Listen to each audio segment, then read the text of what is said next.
नमस्कार। महाराष्ट्र में शपथ ग्रहण के बीच शिंदे ने गजब ही कर दिया। शपथ के बीच मोदी और शाह की तारीफ करने लगे। अब शपथ ग्रहण देखने आए लोग तो हैरान ही थे, राज्यपाल भी हैरानी से देखने लगे।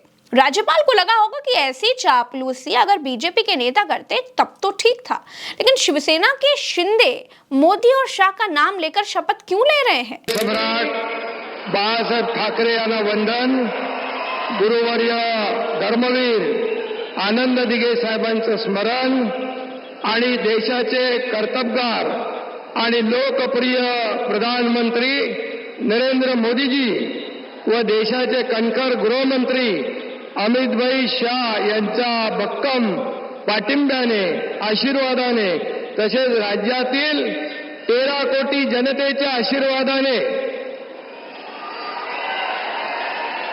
मी एकनाथ गंगूबाई संभाजी शिंदे ईश्वर साक्ष शपथ घेतो कि शपथ ग्रहण में शिंदे बहुत जोर जबरदस्ती के बाद खींचतान कर मान मनोवल करके लाए गए थे।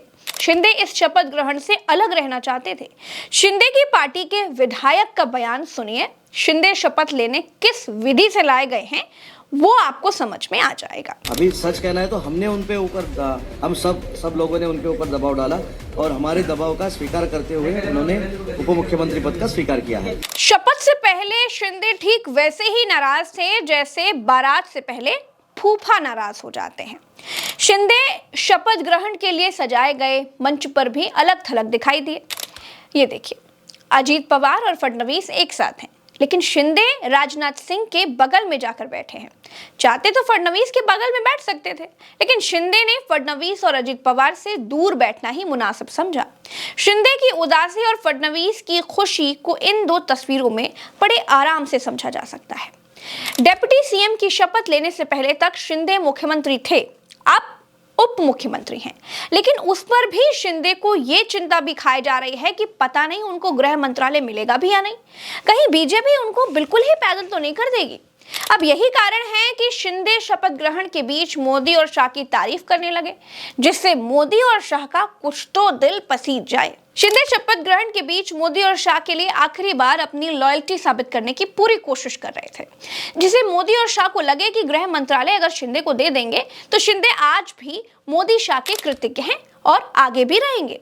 राजनीति में संदेश देखिए बहुत मायने रखते हैं। एकनाथ शिंदे ने मोदी और शाह की इतनी तारीफ करके शपथ ग्रहण के मंच से अपनी वफादारी का सबूत दे दिया। अब मोदी और शाह को भी समझना चाहिए कि फडणवीस और अजीत पवार ने मोदी की तारीफ मंच से नहीं की, लेकिन शिंदे के भीतर मोदी शाह के लिए कितना प्रेम है, जो ईश्वर की शपथ लेते समय भी मोदी शाह को पहले रख रहे हैं। शिंदे और शिंदे की पार्टी डिप्टी सीएम की शपथ लेने को लेकर बट गई थी। शिंदे के विधायक चाहते थे कि वो सत्ता का हिस्सा रहें। बिना सत्ता के 5 साल सूखे सूखे नहीं बिताए जा सकते, लेकिन शिंदे को अपने डिमोशन की वजह से खुद से आंख मिलाने में बड़ी दिक्कत हो रही थी। शिंदे के विधायक ही शिंदे को शपथ के लिए मंच तक खींच कर लाए। अब देखना यह है कि बेमन डिप्टी सीएम बने एकनाथ शिंदे का मन फडणवीस और अजीत पवार से मिल पाता है या नहीं।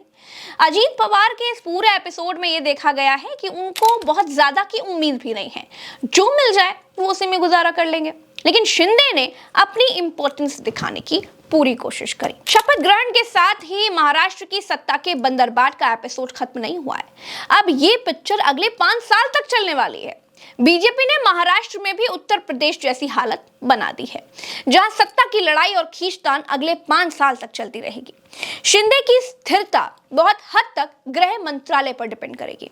अगर शिंदे को गृह मंत्रालय बंटवारे में मिलता है तो क्या करेंगे, ये आने वाला वक्त बताएगा। लेकिन शिंदे के विधायकों ने शिंदे की जिद के आगे हार नहीं मानी, अपना अपना करियर सेट कर लिया है। बहुत सारे राजनीतिक विश्लेषकों का यह भी मानना है कि अगर शिंदे सरकार में शामिल नहीं होते हैं तो शिंदे की पार्टी टूटने का भी खतरा था।